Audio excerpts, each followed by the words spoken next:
para mis niños de grado séptimo. Espero que estén muy bien y juiciositos en la casita, desarrollando todas sus actividades escolares.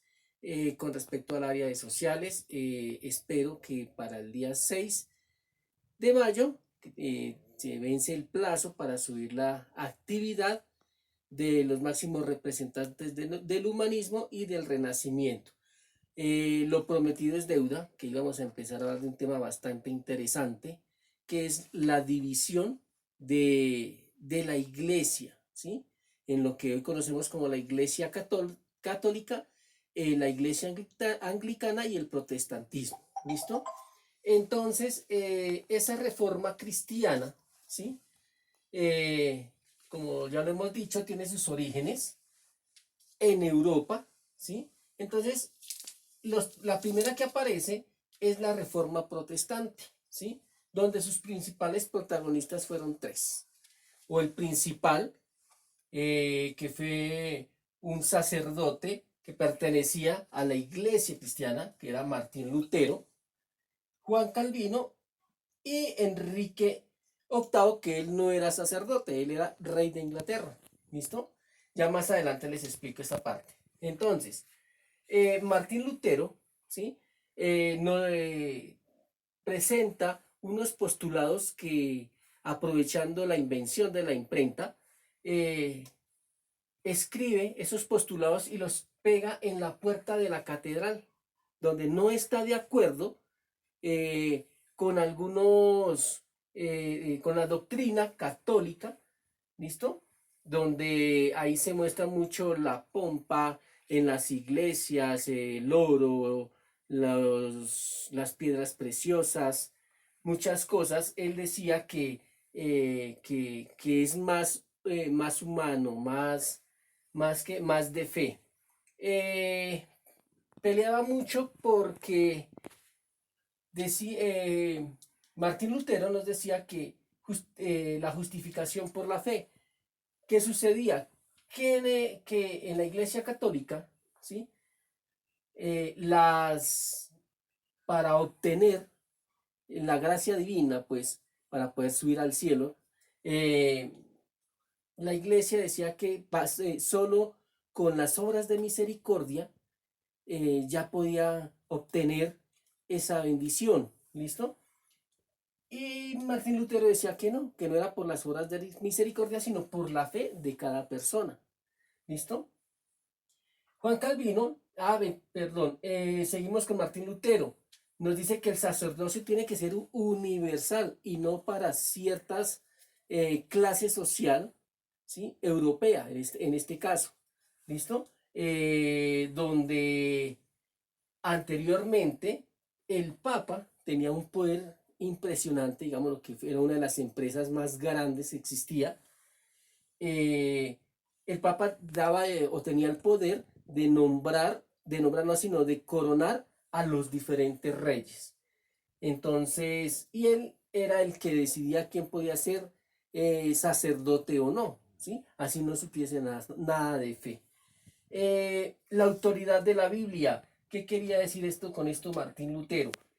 Que cualquier persona, y con la invención de la imprenta, cualquier persona podía interpretar la Biblia a su acomodo, lo que no hacía la Iglesia Católica.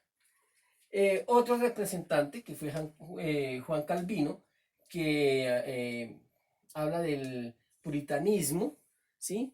De la gente, que los sacerdotes tienen que ser puros.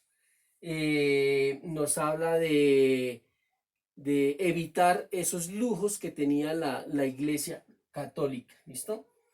Enrique VIII, ¿sí? Él no fue como Martín Lutero, no fue sacerdote, él era el rey de Inglaterra, era el rey de Inglaterra. ¿Qué sucede? Él le pide al Papa que le dé el certificado para poderse separar de su esposa Ana Bolena, para volverse a casar. Entonces el Papa le dice que no. Enrique VIII viaja hasta Roma, habla con el Papa le dice que él no puede hacer eso, ¿sí? Se regresa otra vez a Inglaterra, ¿sí? Y crea su propia iglesia, que es la iglesia anglicana, ¿listo? que es la que vemos nosotros, lo que es Inglaterra, una parte de Francia y gran parte de los Estados Unidos. Eh, esas reformas, esa reforma hizo que mucha gente se retirara de la iglesia cristiana. Entonces, muchos corrieron a las iglesias protestantes. Todavía hay iglesias protestantes en una gran mayoría. Entonces, la iglesia, para recoger fieles otra vez, crea la contrarreforma. ¿Listo? ¿Quiénes fueron sus máximos protagonistas? Santa Teresa, ¿sí? Viene la creación de la Orden de los Jesuitas, a donde pertenece en estos momentos el Papa Jorge Bergoglio o Francisco. Algo que hablábamos la vez pasada nosotros en el colegio incluso, que decíamos de la Inquisición, que la iglesia llegó a hablar a tratarla de que era la Santa Inquisición, o sea, era la persecución, ¿sí?, de la iglesia hacia los protestantes. ¿Listo?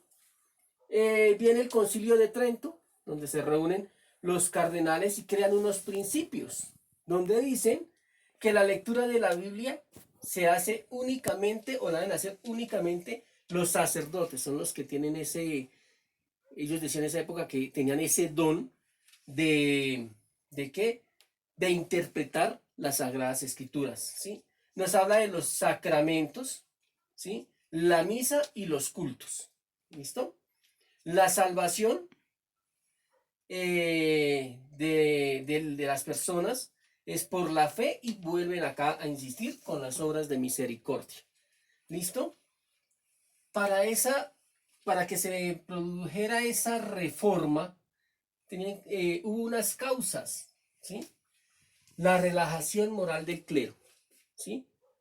La iglesia, como les decía anteriormente, ellos eran los que tenían un poder absoluto y pertenecían a las pirámides sociales europeas y estaban en los primeros renglones.